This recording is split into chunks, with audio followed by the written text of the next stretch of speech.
بيبدأ فيلمنا مع مجموعة صحاب بيقرروا في يوم يعملوا مغامرة ويدخلوا كهف مهجور. لكن بعد 10 دقايق بيكتشفوا حاجة مرعبة جدا بتخليهم يخرجوا جري من الكهف. لكن المفاجأة لما واحدة فيهم بتخرج بتكتشف ان الارض دي كلها اتغيرت وبقت صحراء، وبيكون في عواصف رملية. وبيكتشفوا ان هو عدى 5000 سنة بره الكهف وبيكونوا موجودين جواه. وبتكون بداية قصتنا مع عالم الآثار هوبر، واللي بيكون بيدور على عيلته اللي اختفت بعد ما نزلت في السبعينات، اللي بيكونوا في الكهف علشان يدوروا على ينبوع مية، واللي كانوا بيعتقدوا ان هو عنده القدرة على استرجاع الشباب والصحة وبيعالج اي مرض. ولسه هوبر كان هيمشي من المكان بيلاحظ كهف بعيد فبيروح علشان يدور فيه، والكلب بتاعه كان قلقان وشكله حاسس بحاجة غريبة. لكن هوبر بيكمل طريقه وبيدخل الكهف وبينور بالكشاف وبيلاقي واحد جوه لابس لبس راعي بقر، وبيبان من هدومه ان هو مش من الزمن بتاعنا، وبيكون واقف مكانه مش بيتحرك خالص، ولان ده طبعا زي ما احنا عارفين ان الزمن واقف بيه جوه. وبيخاف هنا هوبر ساعتها وبدأ يرجع وياخد عربيته وبيمشي. وبيقابل في البيت هناك 2 زمايلهم وهم تايلر وجاكي، واللي كان مخطط ان هم يساعدوه في الرحلة، لكنه بيقرر يروح الكهف لوحده.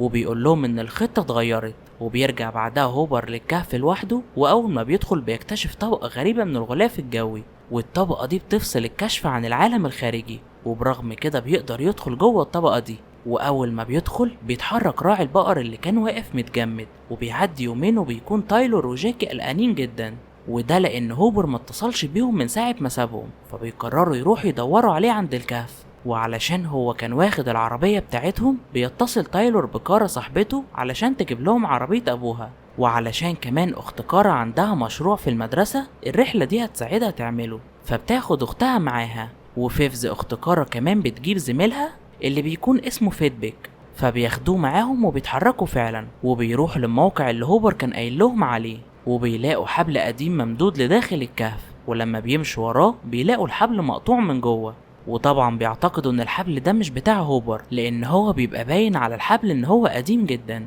وبيقرروا يستخدموا الحبل بتاعهم ويدخلوا كلهم جوه الكهف، لكنهم بيسيبوا فيدبيك لانه بيبقى خايف ينزل. واول ما بينزلوا بتكتشف كارا نفس طبقة الغلاف الجوي اللي كانت بتفصل الكهف عن العالم الخارجي، وبتلاحظ ان الهواء جوه مختلف عن المكان اللي هم فيه، لكنهم بيقرروا يعدوا الجنب التاني من خلال الطبقة. وبنروح لهوبر اللي كان ماشي وراعي البقر جوه الكهف، لكن ساعتها بيلاحظ حاجة غريبة، وكأن حد ضخم بيشغل الكشاف وبيطفيه. وفجأة بيسمع صوت حد بيصرخ فبيهرب على طول من الكهف. هوبر اللي دخل الكهف من 5 دقايق بس والنهار كان طالع، أول ما بيخرج بيلاقي الوقت بقى ليل وشكل المكان بقى مختلف خالص. ولما بيروح لعربيته بيلاقي الشجر مغطيها وكأن عدى عليها عشرات السنين جوه الكهف، وبيلاقي كمان عربية كارا وشنطة جاكي، فبيقرر ساعتها ان هو يرجع تاني للكهف علشان يدور عليهم. وبتكون المجموعة جوه الكهف وبيسمعوا صوت صريخ فبيخافوا ويقرروا يطلعوا بره الكهف. وبتقرر جاكي ان هي تخرج وتطلع من الكهف بالحبل، لكن الحبل بيتقطع وهي طالعة وبتقع على الارض، وبيتصاب تايلور في ايده وهو بيحاول يلحقها قبل ما تقع. ولما تايلور بيسحب الحبل التاني بيلاقيه هو كمان مقطوع، وبيفتكر ان فيربك هو اللي قطع الحبل علشان يهزر معاهم، وبيحاولوا يكلموه عن طريق اللاسلكي لكنه مش بيرد عليهم. وبعدها بيسمعوا صوت مكتوم خارج من اللاسلكي وبيطلب النجدة، وبيفتكر ان هو فيربك، لكنهم بيعرفوا بعدها ان الصوت جاي من جوه الكهف، فبيقرروا ان هم يروحوا ويدوروا عليه، وبيسيبوا جاكي المصابة وراهم. وبيوصلوا الناحية التانية فعلا وبيلاقوا حبل مقطوع، وبيتصدموا لما بيلاقوا جثة فيربك، وبيلاقوا كمان رقبته مكسورة، وبيلاقوا الكاميرا بتاعته جنبه، وبيشغلوا التسجيل اللي عليه علشان يفهموا ايه اللي حصل. وبيلاقوا فيربك كان مسجل فيديو لنفسه وهو بيقول ان هو لقى دفتر ملاحظات بتاع ابو هوبر، واللي مكتوب فيه ان الكهف فيه مية سحرية عندها القدرة على شفاء اي مرض، وده لان اخت هوبر كان عندها مرض خطير، فقررت عيلتها ان هم يروحوا للكهف ويدوروا على المية دي.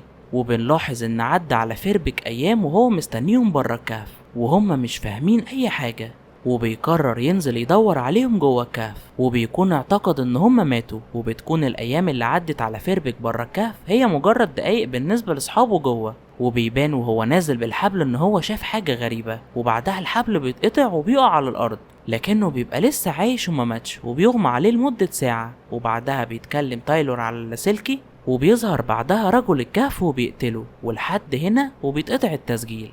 وهنا بتلاحظ فيفز ان في حاجة غريبة في الوقت بتاع التسجيل ده، لان هما بقالهم ساعة واحدة بس جوه الكهف، وعلشان تايلور وجاكي مصابين بيبقى مفيش قدامهم غير كارا وفيف، وبيقرروا ان هما يخرجوا من الكهف ويدوروا على حد يساعدهم. وبتقرر كارا ان هي تطلع الاول، وفعلا بتنجح ان هي تتسلق الاحجار وبتطلع من الفتحة. واول ما بتخرج من الكهف بتلاقي نفسها في مكان مختلف خالص وغريب جدا عن المكان اللي دخلوا منه، والمكان بيكون كله صحراء وصخور، والهواء بيكون مختلف، وبتبقى كارا مش قادرة تتنفس. وبتشوف كارا عاصفة ترابية جاية ناحيتها، وبتشوف حاجة ضخمة طايرة في السماء وبتكون على شكل مثلث، وبتحاول تتصل بالشرطة لكن مفيش شبكة. فبتقرر ان هي تدخل جوه الكهف، واول ما بتدخل اصحابها بيستغربوا ان هي رجعت بسرعة جدا، وبيقولوا لها ان هي طلعت بره لثواني معدودة ورجعت على طول، على الرغم من ان هي طلعت بره حوالي نص ساعة. وبيفهموا ساعتها ان الوقت بره الكهف بيعدي اسرع من الوقت جوه الكهف، وان الوقت جوه الكهف تقريبا واقف ومش بيتحرك. وبيفهم تايلور ان الحبل اللي بره الكهف عدى عليه وقت طويل، علشان كده اتقطعوا وهم بيحاولوا يطلعوا بيها لان هي بقت قديمة جدا.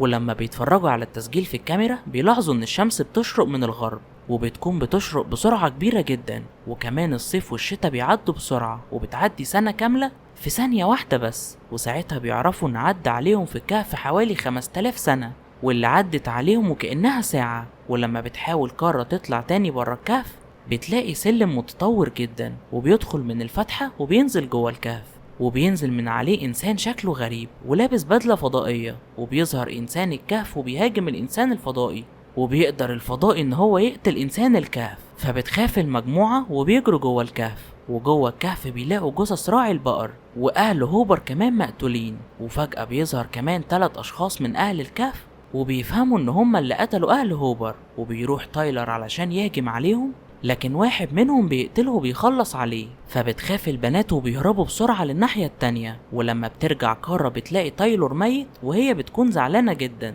وبيظهر الانسان الفضائي وبيشيل جثة تايلور وبيحطها في المية اللي موجودة جوه الكهف. وفجأة تايلور بيرجع للحياة مرة تانية وكأن ما حصلوش اي حاجة. وبيجي اهل الكهف وبيهاجموا الفضائي وبيقلعوه خوذة، والفضائي بيبقى مش قادر يتنفس، لكنه بيقدر يخلص على البدائيين قبل ما يموت.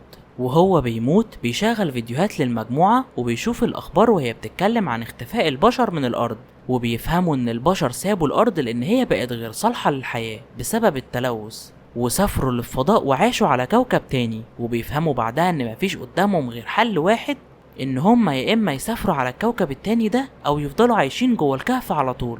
وبيظهر فجأة هوبر وهو مصاب على الأرض، وبتظهر قدامهم طبقة وبتكون في الناحية التانية، وبيكون فيها اخت هوبر اللي كانت تايهة من السبعينات، وبيكون معاها ناس كتيرة وبيكونوا من ازمان مختلفة وشكلهم غريب، وكلهم واقفين كأن الزمن واقف عندهم، وكلهم بيتقاتلوا على المية السحرية. وهوبر بيشرح لهم اللي فهموه، وان الكهف عبارة عن حلقة جوه حلقة من الزمن، وكل حلقة ليها الزمن بتاعها، والغرض منه حماية مية البير. وبيستخدموا المية السحرية وبيعالجوا بيها جاكي، وكمان بيرموا جثة فيربك. وفجأة بيدخل عليهم إنسان بدائي وبيهاجمهم، ولأن المجموعة ما عندهمش أي مكان يروحوه بيقرروا يطلعوا برا الكهف ويستخدموا السلم بتاع الفضائي. وأول لما بيطلعوا بيلاقوا طبقة غريبة بتفصل بين الفتحة والمية، ولما بتحاول كارا تعدي من المية بيمسكها كائنات غريبة، وبيكونوا بشر بس أجسامهم اتطورت بعد لما عاشوا في زمن مختلف. وبيلبسوا كارا ماسك علشان تقدر تتنفس. وبعد فترة بسيطة جوه الكهف، واللي بتكون فترة كبيرة بره طبعا، بترجع كارا وهي لابسة بدلة فضائية وكمان معاها حبل متطور، وبتطلع المجموعة كلها وبتنقذهم، وكمان بتنقذ هوبر وعيلته. وكلهم بيطلعوا هم مستغربين من اللي حصل، وبيكونوا راكبين سفينة فضائية اللي هتنقلهم للكوكب التاني اللي هيعيشوا عليه. بس كده يا سيدي، وبكده بيكون فيلمنا خلص. ما تنساش لو عجبكم الفيلم تعملوا لايك وتشتركوا في القناة وتفعلوا زر الجرس، وده علشان يوصل لكم إشعار بكل أفلامنا الجديدة. يلا اشوفكم على خير في فيلم جديد. سلام.